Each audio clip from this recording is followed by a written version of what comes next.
El Consejal de Distrito 2 Chodiver Angeles Arquiza, ya celebra al pagbuka alina barangay de Manicaan anoche. Ya liba sila con el grande mga caldero lleno de arroz caldo.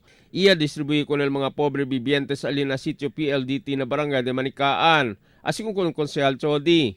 Durante el kampanya, ya promete ele con estos mga vivientes ka ebira ele aquí kanila para rindi gracias con el di ila ayuda con ele. Siyempre, miss gachos kami kanila aki. At tiene yung mga barkada di mio.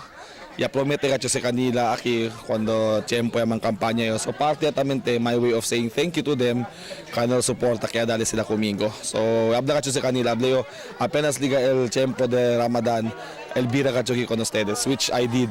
Ya kita este noche aki gane mismo na Manicaan. Este yute comunidad tiene dos mosque. Ya pues de sila con estos dale comida mas impakilaya durante el pasalida del grupo. Claro, el mga cara del mga vivientes, especialmente el mga bata, bien alegre. Kaya un konselya bisita kanila mas kinya akabaya el eleksyon. Emil Tuban, Dateline Zamboanga.